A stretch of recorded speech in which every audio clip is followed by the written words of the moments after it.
Hello everyone, welcome back to my channel. I am Tanya Sethi, currently working as a nursing officer at AIMS New Delhi, and today I am here with another important topic from the practical point of view. क्योंकि अभी क्या है ना, नॉर्सेट का level बहुत ऊपर चला गया है, ठीक है, और बहुत सारे क्लिनिकल जजमेंट और प्रैक्टिकल पॉइंट ऑफ व्यू से क्वेश्चंस पूछे जाते हैं, डिसीजन मेकिंग वाले क्वेश्चंस पूछे जाते हैं. तो today we are going to do some practical session, ठीक है. तो चलो स्टार्ट करते हैं. Doctor Abraham Levin first describe their use in 1921, ठीक है. तो जब हम आरटी की बात करते हैं तो डॉक्टर अब्राहम लेविन, क्योंकि अभी हम एक ट्यूब पढ़ेंगे विच इज लेविन ट्यूब, ठीक है. तो डॉक्टर अब्राहम लेविन ने फर्स्ट इसके यूज को डिस्क्राइब किया था कब? In the year 1921. Okay. Now 5 to 7 centimetre posterior to the nares. अभी हम क्या है, एनाटॉमी एंड फिजियोलॉजी से स्टार्ट करेंगे. ओके.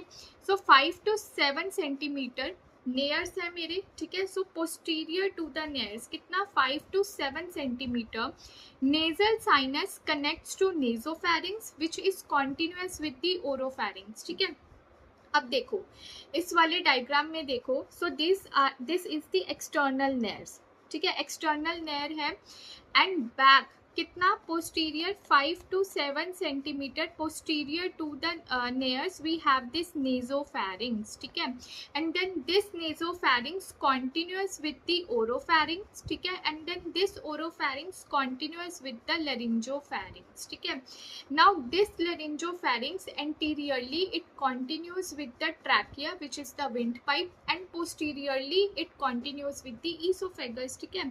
तो anteriorly we have trachea, okay, and posteriorly we have esophagus. सबको पता है, ठीक है. So now what happens that when we swallow, ठीक है, हम कुछ भी swallow कर रहे हैं तो क्या होता है? We have a flap like structure which is epiglottis, ठीक है.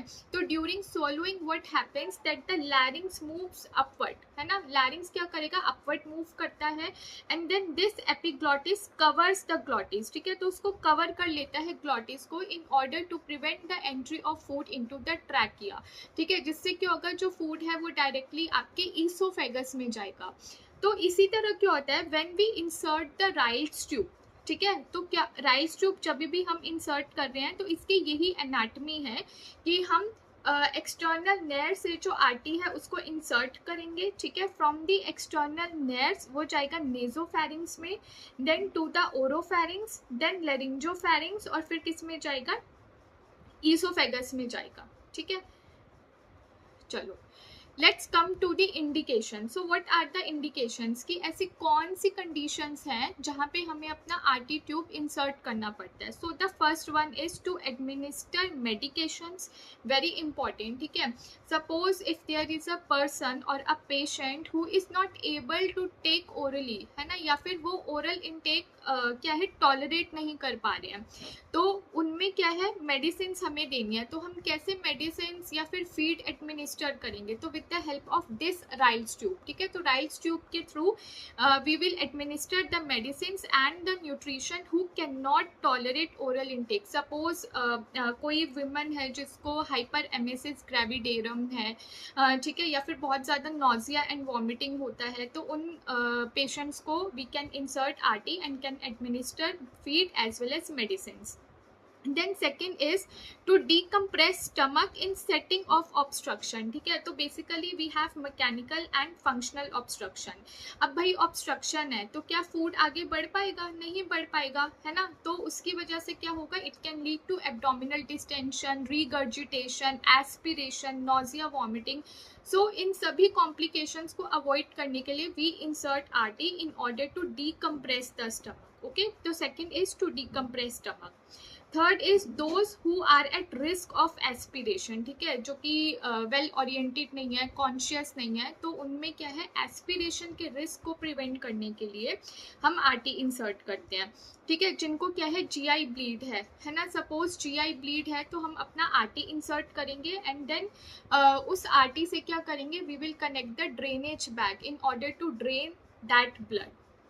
Then comes difficulty in swallowing, ठीक है. सपोज जैसे हमारे स्ट्रोक के पेशेंट्स होते हैं, है ना, दे हैव बल्बार वीकनेस, तो उनको क्या हो सकता है, चोकिंग हो सकती है। So in order to prevent the complications हम क्या करेंगे, आरटी इंसर्ट करेंगे। ऑल्टर्ड मेंटल स्टेटस है, ठीक है, किसी ने पॉइजन या फिर टॉक्सिन इंजेस्ट कर लिया है तो उस केस में क्या करेंगे, आरटी डाल के जो भी गैस्ट्रिक कंटेंट है उसको ड्रेन करेंगे, ठीक है। So these are the indications. Contraindications क्या है, if there is facial trauma और बेसिलार स्कल फ्रैक्चर्स, ठीक है, अगर फेशियल ट्रॉमा है, बेसिलार स्कल फ्रैक्चर्स है तो हमें अपना आरटी नहीं डालना है। Then oesophageal trauma due to injection of caustic substances, है ना, सपोज कोई पर्सन है, उन्होंने कॉस्टिक सब्सटेंसेस को इंजेस्ट कर लिया है तो देयर कुड बी लाइक, उससे क्या हो सकता है, ईसोफेजियल लैसेरेशंस हो सकती हैं, ईसोफेजियल ट्रॉमा हो सकता है। And if we try to insert NG to these patients तो फर्दर क्या करेगा, वो वर्सन कर देगा, ब्लीड कर सकता है, हेमरेज कर सकता है, ठीक है। Then there are oesophageal obstruction such as a neoplasm और फॉरेन ऑब्जेक्ट है, तब आरटी इंसर्ट नहीं करना। देन थ्रोम्बोलाइसिस, ठीक है, सपोज एक स्ट्रोक का पेशेंट है, ठीक है, तो हम इनमें क्या करते हैं ना, टेनेक्टिप्लेस, ऑल्टीप्लेस ऐसे थ्रोम्बोलाइटिक एजेंट्स देते हैं इन द इस्कीमिक स्ट्रोक के पेशेंट्स में, ठीक है। तो वहाँ पे क्या है, ब्लीडिंग के चांसेस होते हैं। सो अप टू 24 आवर्स तक हमें आरटी इंसर्ट नहीं करना होता है। देन अगर कोएगुलेशन एबनॉर्मेलिटीज है, पीटीआईएनआर डिरेंज्ड है, okay. Then for patients with previous क्या है, पहले कोई गैस्ट्रिक बाईपास सर्जरी हुई है, हियाटल हर्निया रिपेयर है और एबनॉर्मल जीआई एनाटमी है, ठीक है। NG tubes should be placed under endoscopy, ठीक है, तो अंडर एंडोस्कोपिक गाइडेंस हमें इन पेशेंट्स को आरटी इंसर्ट करना है। देन टेफ, तो टेफ क्या है, आप पीडियाट्रिक्स में पढ़ोगे, ट्रैक्यो ईसोफेजियल fistula, है ना, which means that there is an abnormal connection between the trachea and the esophagus। तो अगर हम इन पेशेंट्स में आरटी इंसर्ट करें तो there are like high chances कि वो ट्रैकिया में जा सकती है। Okay, let's come to the types, ठीक है। तो देखो बेसिकली हम इस वीडियो में दो टाइप्स के ही बारे में पढ़ेंगे। तो one is the Levin tube होती है and the other one is Salem sump tube, ठीक है। हमारे पास और भी टाइप्स के होते हैं, जैसे सेंस्टेकन ब्लैकमोर ट्यूब होता है ना, मिनेसोटा ट्यूब होती है, तो वो मैं आपको फर्दर जो हमारी सीरीज होगी उसमें बताऊंगी। बट अभी आज के लिए हम लेविन ट्यूब और सेलिम सम ट्यूब के बारे में डिस्कस करेंगे, ठीक है।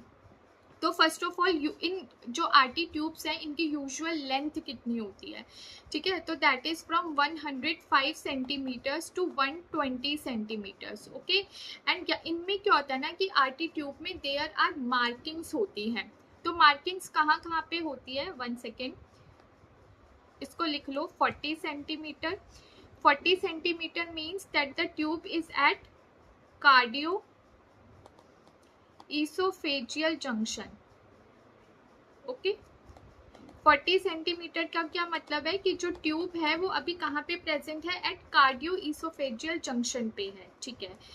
50 centimetre, okay, so 50 centimetres mean that the tube is at the top of stomach, ठीक है। तो यहाँ पे जो ट्यूब है वो क्या है, at the top of stomach है। 60 centimetre means mid stomach, okay, the tube is placed in mid stomach. And 70 centimetres का क्या मतलब है, in the first part of small intestine, okay, the tube is in the first part of the small intestine which is duodenum, ठीक है। So it has pass the pylorus and it is in the duodenum. तो ये क्या है, markings हो गई। कहीं कहीं पे क्या होती है 50, 60 एंड 70 सेंटीमीटर्स पे होती है, तो वो अकॉर्डिंग टू डिफरेंट कंपनीज होता है, ठीक है। यूजुअली 40, 50, 60 एंड 70 सेंटीमीटर्स पे वी हैव मार्किंग्स। नाउ अब हम करते हैं सबसे पहले है हमारी लेविन ट्यूब, ठीक है। तो लेविन ट्यूब एक सिंपल ट्यूब है, ठीक है, ठीक है। तो this is the Ryle's tube, okay.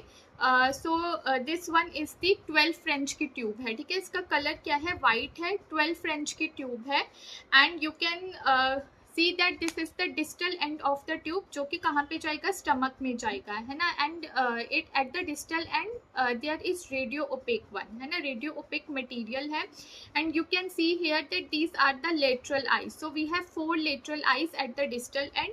Okay, and you can see that throughout the tube, है ना, पूरी ट्यूब में क्या है ना, एक रेडियो ओपेक लाइन होती है. So what is the purpose of this radio OPEC line. देखो, जब हम अपना आरटी इंसर्ट करते हैं तो हमें उसकी प्लेसमेंट तो चेक करनी है, whether it is correctly placed और नॉट. कहीं भी ये विंड पाइप या फिर मतलब ट्रैकिया में तो नहीं चली गई, ठीक है.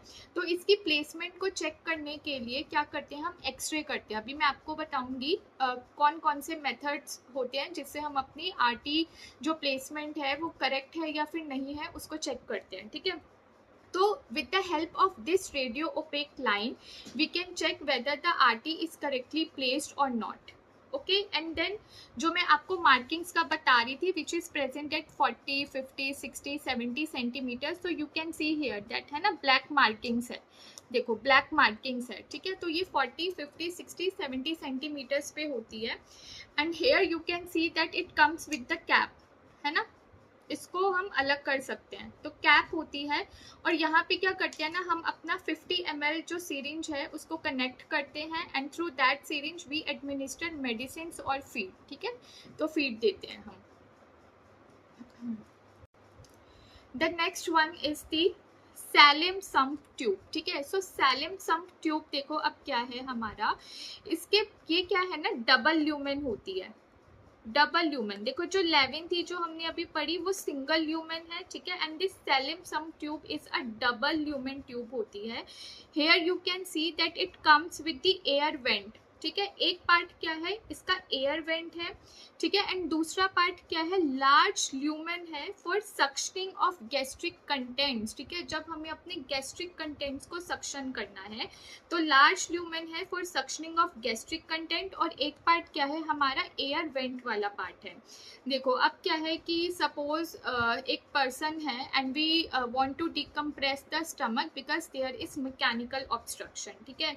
तो हमने क्या किया, इस ट्यूब को इंसर्ट किया and now we want to suction the gastric contents, ठीक है. हमें एस्पिरेट करना है. तो जब हम सक्शन ऑन करेंगे एक प्रेशर जाएगा, ठीक है. नाउ दिस जो सक्शन है विल क्रिएट वैक्यूम डेफिनेटली, ठीक है. And that vacuum can cause the gastric mucosal injury. So in order to prevent the injury हम क्या करेंगे ना, उस एयर वेंट को ओपन कर देंगे because this will equalises the pressure, ठीक है. वो उस प्रेशर को इक्वलाइज करेगा और इंजरी को प्रिवेंट करेगा. तो यही है कि prevents the tube from adhering to और डैमेजिंग द गैस्ट्रिक म्यूकोसा, क्योंकि भाई एक वैक्यूम क्रिएट हो रहा है तो गैस्ट्रिक म्यूकोसा की इंजरी हो सकती है. तो इसीलिए ये जो ट्यूब एयर वेंट है वो क्या करेगा, प्रिवेंट करेगा ट्यूब को अधेयर होने से to the gastric mucosa. And this air vent equalises the pressure. Okay, now comes the colour coding, जहाँ से बहुत सारे क्वेश्चंस पूछे जाते हैं, है ना, कलर कोडिंग से. तो देखो आप इसको ऐसे याद कर लो. कैसे याद करना है आपको, ठीक है. जी बी, ठीक है, जी बी बी बी, ठीक है. जी बी बी, एक तो इससे याद रखना है, ठीक है. जी मतलब आपका लाइट ग्रीन है, ठीक है. बी से ब्लू है, बी से ब्लैक है, ठीक है. तो सबसे पहले क्या है आपका, ब्लू है, देन ब्लैक है. So blue black, then white है, ठीक है, बी वी. अब फिर आता है आपका गौरी, GORY, ठीक है. तो Gauri green, this one is the dark green.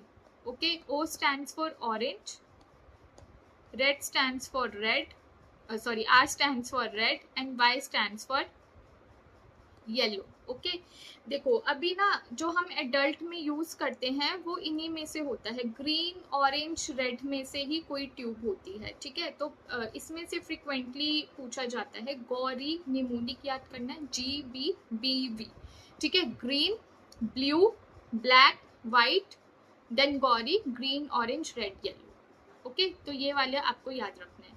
चलो देखो अब टेक्निक्स क्या है. मैंने आपको एनाटॉमी क्यों बताई थी. समटाइम्स क्या होता है ना, हम क्या ट्राई करते हैं, देखो हम अपनी ट्यूब इंसर्ट करते हैं फ्रॉम द एक्सटर्नल नेयर से, ठीक है. ट्यूब इंसर्ट करी तो सम ऑफ द फिजिशियंस क्या करते हैं ना कि they push it against the nasal cavity, ठीक है। जब हम नेजल कैविटी की अगेंस्ट पुश कर रहे हैं तो हम क्या वो क्या आती है, एक रेजिस्टेंस आती है ट्यूब में, है ना, और माइल्ड ब्लीडिंग होना भी स्टार्ट हो जाता है, ठीक है। तो it is very important to know the anatomy कि whenever we are trying to insert the RT tube, so go parallel.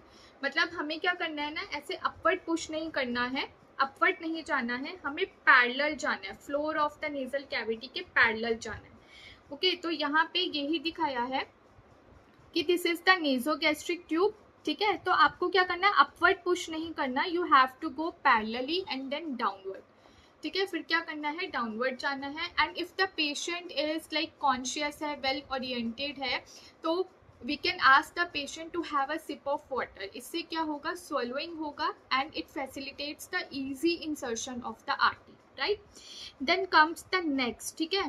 तो नेक्स्ट में क्या है, फ्रॉम नोज, देखो आपको क्या करना है, from tip of the nose से ईयर लोब तक जाना है, ठीक है। And then from ear lobe से आपको कहाँ जाना है, ज़िफिस्टर्नम तक जाना है। तो अप्रॉक्सीमेटली 55 सेंटीमीटर्स जो ट्यूब है वो हम इंसर्ट करते हैं, कितना, 55 सेंटीमीटर। तो हमारा नेक्स्ट क्या है, from nose to ear lobe and then from ear lobe to xiphoid process of the sternum, ठीक है, जैसे इस डायग्राम में दिखा रखा है।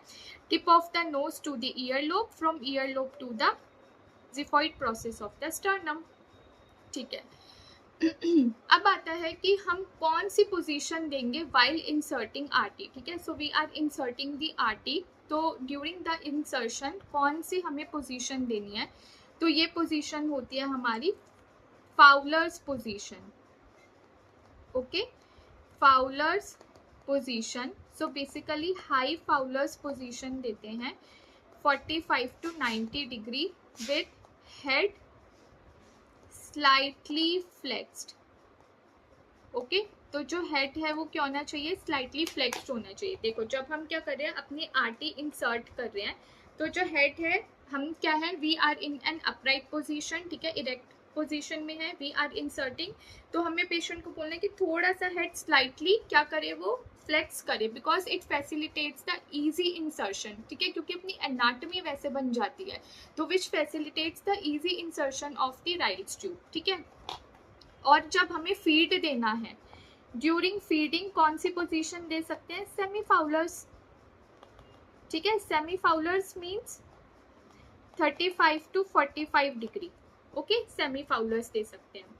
चलो अब आता है कि कौन कौन से मेथड्स हैं to check for correct placement of the RT, ठीक है। यही अभी मैंने बताया था कि हम ऐसे कौन कौन से मेथड्स हैं जिसके थ्रू चेक कर सकते हैं। देखो the very first one is the x-ray, ठीक है। सो एक्सरे क्या है, it is the most definitive method, ठीक है। हमने क्या किया, आरटी इंसर्शन कर दिया, ठीक है। सो आफ्टर आरटी इंसर्शन हम एक्सरे करवाएंगे, ठीक है। तो उस रेडियो ओपेक जो एक हमारे डिस्टल एंड पे था, उससे हमें क्या पता चल जाएगा, अपना placement of the RT, whether it is correctly placed और नॉट, ठीक है। So X-ray is the most definitive method. Then comes the pH testing. देखो हमने क्या किया, अपना गैस्ट्रिक कंटेंट को एस्पिरेट किया, ठीक है, एंड देन उसकी पीएच चेक करी। If it is like between 3.5 to 5, क्यों, क्योंकि हमारा हाइड्रोक्लोरिक एसिड है वहाँ पे, which makes the medium acidic, ठीक है। तो अगर हमारा कंटेंट की जो पीएच है, गैस्ट्रिक कंटेंट की पीएच बिटवीन 3.5 to 5 है, it means that the tube is in stomach, ठीक है। Then comes the aspiration of the stomach contents, ठीक है। जैसे before giving feed every time हम क्या करते हैं, एस्पिरेट करते हैं, ठीक है। तो अगर एस्पिरेशन आ रहा है एंड जो कंटेंट है वो क्या है, ग्रीनिश ब्राउन कलर का है, तो एक तो इससे पता कर सकते हैं, ठीक है, sorry. Then comes the auscultation. देखो ऑस्कल्टेशन क्या है ना, this is the least reliable method, okay. So auscultation क्या है, it is the least reliable method, ठीक है। और यहाँ पे क्या है, वूश साउंड के लिए चेक किया जाता है, किसके लिए चेक किया जाता है, फॉर द वूश साउंड। देखो अब ऑस्कल्टेशन में हमने क्या किया कि हमारी जो आरटी है, इस एंड से हमने 50 ml सीरिंज कनेक्ट कर दी, ठीक है। तो 50 ml की सीरिंज कनेक्ट कर दी और क्या किया, उसमें हमने एयर फिल कर ली अबाउट 40 to 50 ml एयर हमने फिल कर ली, ठीक है, and we keep our stethoscope on the stomach पे, ठीक है। अब हम क्या करेंगे, simultaneously we push the air, ठीक है, थ्रू द सिरिंज। तो और जो हमारे फिजिशियन है वो क्या करेंगे, उस साउंड को ऑस्कल्टेट करेंगे, तो एक वूश साउंड आएगी, ठीक है। तो एक ये मेथड होता है जिससे हम अपना आरटी जो है इट इज़ करेक्टली प्लेस्ड और नॉट वो चेक कर सकते हैं, which is the least reliable method, ठीक है। अब कुछ पॉइंटर्स याद कर लेते हैं। देखो ये है हमारा gastric residual volume. If gastric residual volume is more than 75 ml then hold the feed for some time, ठीक है, क्योंकि क्या हो सकता है उसकी वजह से वो एस्पिरेट भी कर सकते हैं, due to regurgitation there might be chances of aspiration. So if gastric residual volume is more than 75 ml है तो आपको अपनी फीड को होल्ड करना है, ठीक है। Then flush the NG tube. देखो जब हम कुछ भी फीड या मेडिसिन दे रहे हैं तो हमें क्या करना है, before and after giving whatever you are giving, ठीक है, तो flush the tube with 30 ml of water, ठीक है। किससे फ्लश करना है, 30 ml ऑफ वाटर से। एंड सपोज अगर आप 2 मेडिसिन दे रहे हो, ठीक है, तो आपने एक मेडिसिन दी, then flush the tube with 20 ml of water and then give the second medicine. Then place the patient in Fowler's position for 30 to 60 minutes after feeding, ठीक है। हमें क्या करना है, पेशेंट को फाउलर्स पोजीशन में ही रखना है for at least 30 to 60 minutes after feeding. And in case of coughing, ठीक है, तो देखो अगर पेशेंट हम क्या कर रहे हैं, अपना आरटी इंसर्ट कर रहे हैं, ठीक है, एंड पेशेंट ने क्या किया, कफ किया, तो there is no need to pull the RT, है ना, कि पूरा आरटी नहीं निकाल देना है। जब पेशेंट कफ कर रहा है तो होल्ड इट हेयर ओनली, है ना, there is no need to pull the entire RT, ठीक है। जब कफिंग सबसाइड हो जाए then again try to insert the RT, ठीक है। So this was about the Ryle's tube. If you have any doubts please comment and please like, subscribe and share it. Thank you.